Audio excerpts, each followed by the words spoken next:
Fala galera, bem-vindos ao Ohayou Anime, o canal onde mergulhamos no universo dos animes e mangás. Aqui a conversa é solta, cheia de curiosidades, debates e aquelas teorias malucas que fazem a gente pirar. Se você curte explorar os detalhes e as polêmicas das nossas obras favoritas, já se inscreve no canal e ativa o sininho para não perder nenhum conteúdo novo.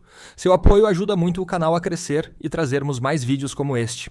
O tema de hoje é para mexer com o coração de todo fã de anime e mangá. Por que tantas adaptações de mangás dão errado? Se você já passou pela experiência de ler um mangá incrível e depois assistir a uma adaptação que fez você querer arrancar os cabelos, então esse vídeo é para você.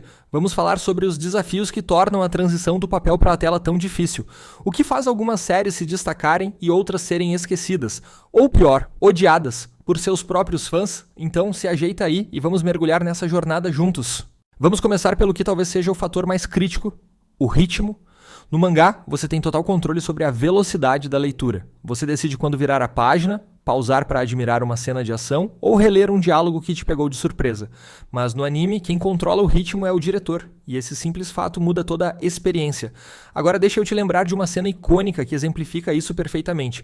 A luta de Goku e Frieza em Dragon Ball Z. No mangá, essa batalha é rápida, intensa e cheia de ação de tirar o fôlego. No anime, a luta durou tanto que o tempo que Namekusei levou para explodir virou um dos maiores memes da internet. 5 minutos que duraram quase uma temporada inteira. Por que isso aconteceu? Porque o anime precisava preencher mais tempo de tela do que o mangá tinha conteúdo. E aí o resultado é um desequilíbrio entre ação e narrativa. Você lembra das cenas intermináveis de personagens trocando olhares enquanto o narrador gritava "só mais 3 minutos"? Às vezes parecia que eles estavam participando de um concurso de quem piscava menos. Mas esse problema não é exclusivo de Dragon Ball Z. O ritmo mal ajustado já arruinou muitas adaptações. Às vezes, cenas que no mangá são tensas e cheias de pausas estratégicas passam voando no anime, perdendo o impacto. Outras vezes, batalhas que deveriam ser rápidas e cheias de adrenalina se arrastam tanto que o espectador perde a empolgação. O desafio aqui é simples, encontrar o equilíbrio certo. Se você corre demais, a história fica rasa. Se enrola demais, o público perde o interesse. E acredite, isso é muito mais difícil do que parece. Agora pensa aí, qual foi a cena de anime que você viu ser completamente arruinada pelo ritmo?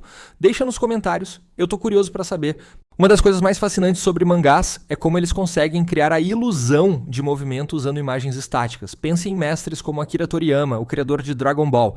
Ele utiliza linhas de movimento, ângulos dinâmicos e quadros posicionados de forma estratégica para fazer você sentir cada golpe. Agora, quando você traduz isso para o anime, o desafio muda completamente.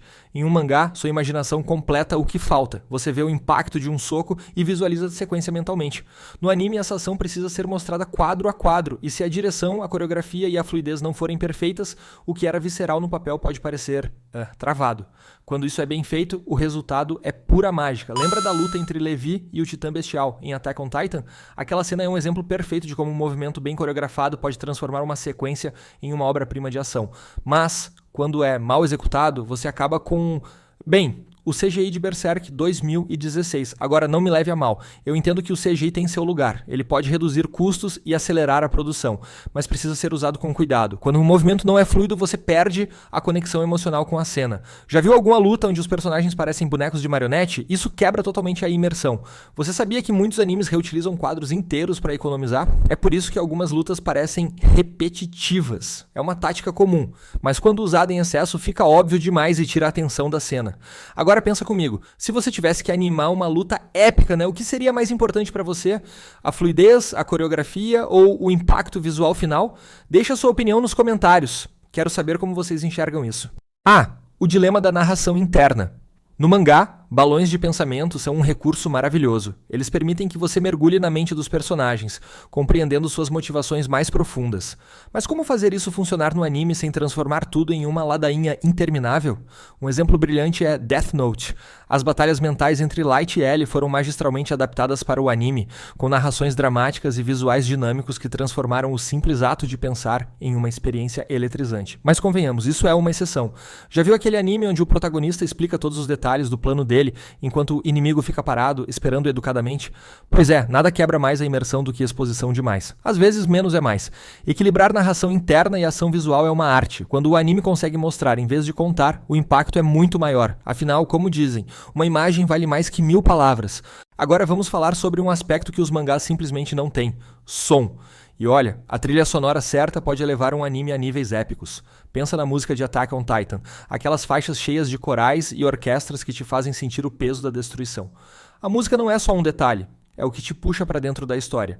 Mas, se mal utilizada, a trilha sonora pode arruinar uma cena. Já viu um momento tenso ser completamente destruído por uma música que não combina? É como tentar assistir uma cena de terror com música de comédia tocando ao fundo. E falando em som, a dublagem também faz toda a diferença. No Japão, os seiyus, dubladores, são verdadeiras celebridades, e não é à toa. Uma boa voz pode transformar um personagem mediano em alguém memorável. Pensa no Zoro de One Piece com aquela voz grave e cheia de autoridade. Agora imagina ele com uma voz fina e sem emoção. Impossível, né? Qual dublagem você acha que elevou o nível de um personagem? E tem alguma que, na sua opinião, estragou tudo? Deixa nos comentários. Quero ouvir suas opiniões. Agora vamos falar de algo que todo mundo adora, ou que pode se tornar uma grande frustração quando mal feito. O humor. Em mangás, o timing cômico depende do layout das páginas e da maneira como o autor usa as expressões faciais exageradas, as pausas visuais e os quadros de reação. Tudo isso cria um ritmo que você, como leitor, controla. No anime, o timing do humor muda completamente. Agora depende da edição, da voz do dublador e da música de fundo. Se um desses elementos falhar, a piada perde a força. Vamos pegar Gintama, um dos maiores exemplos de comédia bem feita no anime. O humor de Gintama combina paródias, expressões hilárias e aquele timing perfeito de pausas para gerar a risada certa. É um trabalho de mestre em ritmo cômico, e se você nunca assistiu, faça esse favor para si mesmo. Agora, lembra de algum anime onde a piada foi explicada demais? Onde, em vez de deixar o silêncio fazer o trabalho, o personagem começa a narrar o motivo pelo qual aquilo deveria ser engraçado? Pois é, nada mais frustrante. A comédia precisa de espaço para respirar, e isso é algo que muitos animes não entendem. Qual foi a piada de anime que mais te fez rir? E qual foi aquela que te deixou com a famosa cara de cringe? Escreve aí nos comentários. Agora chegamos em um ponto que causa polêmica toda vez que um anime é lançado, a censura. Algumas adaptações suavizam tanto o conteúdo original que os fãs mal reconhecem a obra, e isso gera uma pergunta importante: até onde a censura é justificável? Um dos casos mais conhecidos é o de Tokyo Ghoul. No mangá, a violência e a brutalidade são elementos centrais para criar o tom sombrio da história. No anime, muitas dessas cenas foram suavizadas ou removidas completamente para atingir um público mais amplo. O resultado? Fãs decepcionados e uma narrativa que perdeu parte do impacto emocional. Agora, veja Attack on Titan. Apesar de ser incrivelmente violento, ele manteve grande parte do tom brutal do mangá e isso contribuiu para o seu sucesso. Claro, ainda houve algumas mudanças, mas o equilíbrio foi muito melhor. Mas e aí? Até que ponto a censura é necessária para alcançar um público maior? E quando ela se torna um obstáculo que prejudica a essência da obra? Essas são questões importantes que cada estúdio enfrenta. Agora vamos dar uma olhada nos bastidores. Produzir um anime é um trabalho gigantesco. Pense no número de pessoas envolvidas. Animadores, diretores, dubladores, compositores, tudo isso custa caro. E infelizmente nem todo anime recebe o mesmo investimento. Um exemplo de estúdio que não economiza é a Ufotable, responsável por Demon Slayer. O nível de qualidade visual que eles entregam é insano, cada cena é como uma obra de arte. Mas não é todo anime que tem esse privilégio. Agora, lembra de animes como Black Clover, que começaram com uma animação irregular devido ao orçamento limitado e ao cronograma apertado? O resultado foi uma produção cheia de inconsistências que só melhorou com o tempo, conforme o anime ganhava popularidade e mais recursos eram destinados à sua produção. O problema é que muitas vezes os estúdios precisam priorizar quantidade sobre qualidade. Isso leva a decisões como usar animações simplificadas, CG mal renderizado ou mesmo episódios inteiros de recaps para economizar tempo e dinheiro. É frustrante para nós, fãs, mas é uma realidade da indústria. Mas quando os estúdios acertam, como o caso de Wit Studio em Attack on Titan ou Mappa em Jujutsu Kaisen, o impacto é tão grande que redefine os padrões de qualidade para outros animes. Agora me diz, qual estúdio ou anime você acha que entregou o melhor visual mesmo com um orçamento limitado?